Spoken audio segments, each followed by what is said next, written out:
18મા વચનામૃતમાં શ્રીજી મહારાજ કે છે, એ સંતો કીર્તનો બોલતા હતા, એટલે મહારાજે કીર્તનો પૂરા કરાવ્યા અને પછી વાત કરી. બહુ સરસ વાત છે, નિશ્ચયની વાત. બહુ વિચારપૂર્વક ભગવાનનો નિશ્ચય કરવો. ભગવાને જે જે આકૃતિઓ ધારણ કરી, એટલે કે અવતાર ધારણ કર્યા, જેમ કે વરાહ અવતાર ભગવાને લીધો. વરાહ એટલે ભૂંડ, એમાં કઈ રૂપ હોય છે? નથી હોતું. ભગવાને મત્સ્ય અવતાર લીધો ત્યારે તો માછલા જેવું જ રૂપ હોય.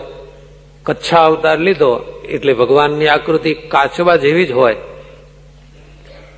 નરસિંહ અવતાર લીધો ત્યારે આકૃતિ એકદમ ભયંકર હોય. વામન અવતાર લીધો ત્યારે વામન પોતે હાથ પગ ટૂંકા અને કેડ જાડી એવા હતા, ધીંગા હતા. અને વ્યાસ અવતાર લીધો ત્યારે વ્યાસના શરીરમાં રૂવાણા બહુ હતા અને પાછા કાળા હતા વ્યાસજી, અને શરીરમાંથી દુર્ગંધ આવતી હતી. આવી રીતે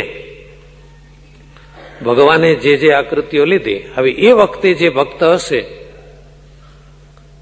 મત્સ્ય અવતારના જે ભક્ત હશે, એને ભગવાનનું ધ્યાન કર્યું હશે તો માછલાના આકારનું જ ધ્યાન કર્યું હશે. વરાહ અવતાર વખતે જે ભક્તો હશે, એને વરાહ આકૃતિનું જ ધ્યાન કર્યું હશે. તો શું ભગવાનના એ આકૃતિઓનું ધ્યાન કરનાર ભક્ત શું એવા બને? એટલે કે વરાહનું ધ્યાન કરનાર વરાહ જેવા થાય, મત્સ્યનું ધ્યાન કરનાર શું મત્સ્ય જેવા થાય? શ્રીજી મહારાજ કે છે, ના, એવું નથી. ભગવાનના જે જે સ્વરૂપને, જે જે અવતારને જે ભક્ત મળ્યા એનું ધ્યાન કર્યું, પૂજન કર્યું, આરાધના કરી, પણ ભગવાનના ધામમાં જાય ત્યારે દિવ્ય સ્વરૂપે છે. પરમાત્માનું જે મૂળ સ્વરૂપ છે એ તો દિવ્ય જ છે, પણ ભગવાને પોતાની ઈચ્છાથી આવી આકૃતિઓ લીધી છે. ભગવાન તો સચ્ચિદાનંદ સ્વરૂપ છે, તેજોમય મૂર્તિ છે અને સદાય દ્વિભુજ છે. અને ભગવાન આવી આકૃતિ લે પછી આકૃતિનો ત્યાગ કરી દે છે. જેમ ભગવાને જયારે નરસિંહ અવતાર લીધો, હિરણ્યકશિપુનો મોક્ષ કરી નાખ્યો. હવે પછી નરસિંહને આ લીલા સમાપ્ત કરવી હતી. કોણ મારે? કઈ રીતે આકૃતિને સમાપ્ત કરવી? એટલે મહાદેવજીને બોલાવ્યા ભગવાને. તમે આવો ને. એટલે ભોળાનાથ સર્ભ રૂપ લઈને આવ્યા. સર્ભ નામનું કોઈ મોટું પ્રાણી, સિંહનો પણ પરાભવ કરી શકે. એ સર્ભ અને નરસિંહ બેને યુદ્ધ થયું.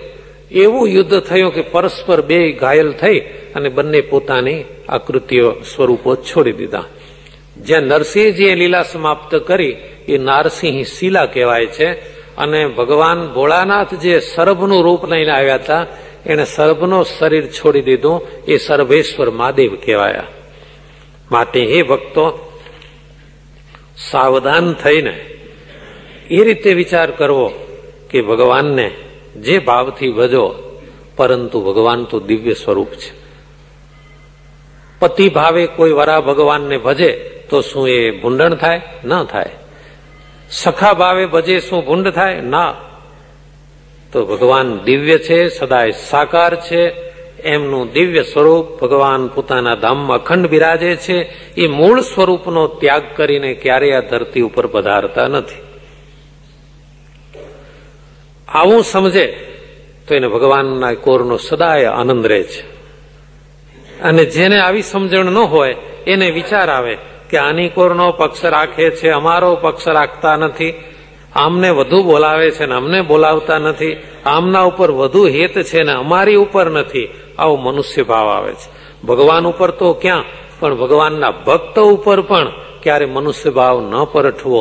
જેમ કોઈ ભક્ત સુરદાસ હોય, કોઈ પગે અપંગ હોય, કોઈ હાથે અપંગ હોય, પણ એ ભગવાનના ધામમાં જશે ત્યારે શું અપંગ રહેવાનો છે? એ તો આ દેહના ભાવ છે. ભગવાન જેમ દિવ્ય છે એમ ભગવાનના ભક્તો પણ દિવ્ય છે. આટલું સમજી રાખજો. આટલું કહી જય સ્વામિનારાયણ કહી હસતા હસતા મહારાજ પોતાને ઉતારે પધાર્યા. આવી રીતે શ્રીજી મહારાજની વાત સાંભળી સર્વ સાધુ, સર્વ હરિભક્ત સ્વામિનારાયણ ભગવાનને સર્વ અવતારના કારણ અવતારી જાણી દિવ્ય ભાવની અતિ દ્રઢતા કરતા હતા. 18મા વચનામૃતની સાથે લોયા પ્રકરણ સમાપ્ત થાય છે. સ્વામિનારાયણ ભગવાન.